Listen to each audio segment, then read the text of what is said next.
بسم الله الرحمن الرحيم. إلهي محض للعين بدون بوله نسي إنه محض عنها عافمات له نبات له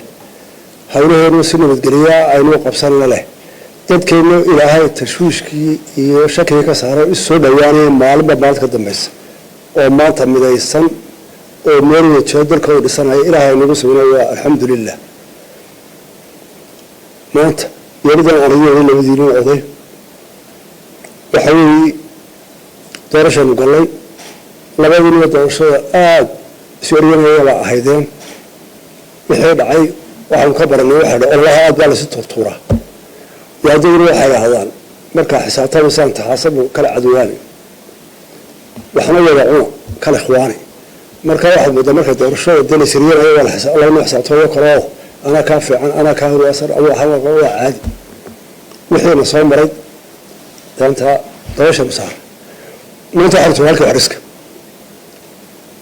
أنا مركارت أنا يجي هرجسنا أنا يجي أنت قولنا أنا يجي وحن قامي إن أوحره أو ما أنت ترتكع أنا قرين عبد الرحمن صوابها أنا وأبو الشيخ وحن آدي أبوك مهضقية إن أنا إسقى أول أو حدر الثلاثة وان قاتي قرحة إسراع يدرك الله الله مضبيان مركو هرب مقالة حرقيسو أس خلاف سنة دور شد يقامت قلبيسو أنا وشوذا ما بعكرتا يودا أس خلاف سنة يسير ريرس أنا يقاشو دورش لبيذين أودي الله وضوء مركز سوال بالله إذا لبا عن رباحي كرا يورد يدب القول كرايانا سوال با إنه تكوسي داود كدر درسان مقالة أنا تيدي آدي بان كوغ مهطقيا عبد الرحمن ما أنت ما تقول ستي أولي قاتل حسي بعد نقطي ما أنت أضحي لك مقالة قوناي حزبي إنما ذكرنا مديدنا وما تقول الساسر على الكتي مثل الأيام إغري ورسادة وحنقورن كان حياتك كنا عدسي تحلت شابيه حب بنقاض كرتينا بنقاض هل عندك وسن أنت يا حكومة ولا ورش قيني عبد الرحمن أنت كوات بنقرين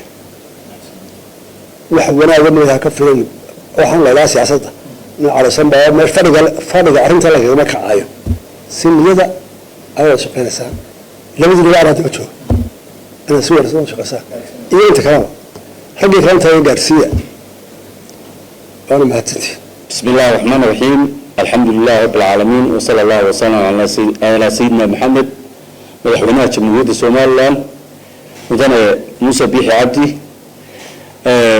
ما يقع عصوبة نقونا خميسة إن شاء الله تعالى عبد الكريم أحمد موبي يبقى صحافتنا اللي تشوفتها السلام عليكم ورحمة الله وبركاته. شرف الموت أنا نقول أن كانوا يسووني معنا كنتي ما أنت نوعا شيء وأنا كان علي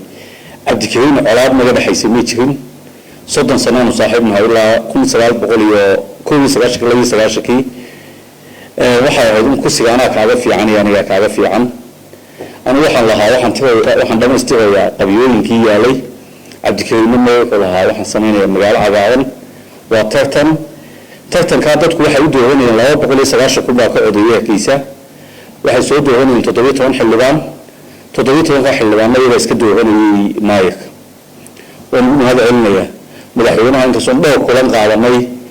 markii dambeeyna ka qaatay go'aankii ويقول ما أنت هذا وجوب يوضعوا فقداً ليه كنتي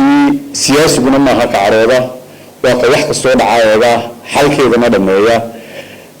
أنا بقول مدحونا هاي يدرك هاي يوم مقالة يجيب التدوين هي إن عبد الكريم لا شقيه أيام قاطي أنقول هاي ديوان كان لا شقيه أنا ذا لا شقيه نقول كم ذا حبني لا صوتي لو يجي بعدكم عنا قيا مدحونا بعد ما سنت السلام عليكم. بسم الله الرحمن الرحيم. مركز رئيسي مدحونا إنه ما عنا قيا. تاني يوم أنتي عن باقي صدرين مدحونا عرنتن صالح كله. سيدي ونكسنيدي مدحونا هو وحيل سجس عري إنه عرنتن كله. رجسوا مدايو. أي من مده الجساء ترشح مقلي. waxay ka bilaamaysay in xildhibaanada 17 la doortay madaxweynahoodii iyo odaygoodii inuu dhex galo codka shacabka inta badani marka sharciga loo noqdo de haddii la idhaa xildhibaankii ugu codka badnaaba noqonaya maayor sharciga ma waafaqsana sharciga waxay ku waafaqsan tahay in 17 xildhibaan ay shirka galaan ay codeeyaan ay dabatana doortaan qofka ay doonayaan laakiin madaxweynuhu isagoo mahadsan shacabkiisa jecel inta badan ixtiraamay oo tixgeliyey baaqa anagu aan dirnay waxaa baaq aan ku doonaynay in bal dadkaa faraha badan ee maanta markii ugu horreysay si ku xora qabyaalad u codeeyey ka codeeyey xaafado iyo degmooyin kala duwan qofkii ay u codeeyeen in markaa la doorto madaxweynuhu arrintaa xil iska saaro runtiina madaxweynuhu dhowrkaa cishii tegey si mas-uuliyad leh madaxweynenimo leh odaygii qaranka ah ayuu arrintaa u galay una dhamaystiray walaalkii cabdiraxmaan maayarkaygii hore weli waa maayar isagaa weli maayara waxaan uga mahadnaqayaa in isagoo xaq u leh inuu mar labaad tartamo isagoo xaq u leh marka horena sheegayna hon lahaa inuu isaguna madaxweynihiisa codsigiisa ka aqbalo oo runtii aniguba aan aqbali lahaa haddii madaxweynuhu uu iga codsado waxaan madaxweynaha uga mahadnaqayaa inuu danta hargeysa ku horreysiiyey danaha xisbiyada waayo markaad eegto arrintan siduu u maamulay wuxuu u maamulay si lexjeclo leh hargeysa jacayl leh madaxweyne dadkiisa iyo magaaladiisaba jecel waayo hadduu indho xisbi ku eegi lahaa xaajadu halkan ay soo gaadhay may soo gaadhin madaxweyne kaaga mahadnaqaya aad iyo aad baan kuugu mahadnaqaya cabdiraxmaan maayar aad iyo aad bay mahadsan tahay waxaad qaadatay go-aan geesinimo leh waxaad ixtiraamtay madaxweynahaagii waxaa nagana noo farxada waa aragnimadaadii inaad golaha kula jirto oo nala joogto waxaad insha allah noo noqon doontaa odaygii golaha deegaanka iminka degi kumaha waxaad noqon doontaa odaygii hargeysa waxaad noqon doontaa maayarkaygii hore saddexdaa taytalna saddexdaba ixtiraamkooda waad naga helaysaa insha allahu tacaala shaqo wanaagsan baynu wada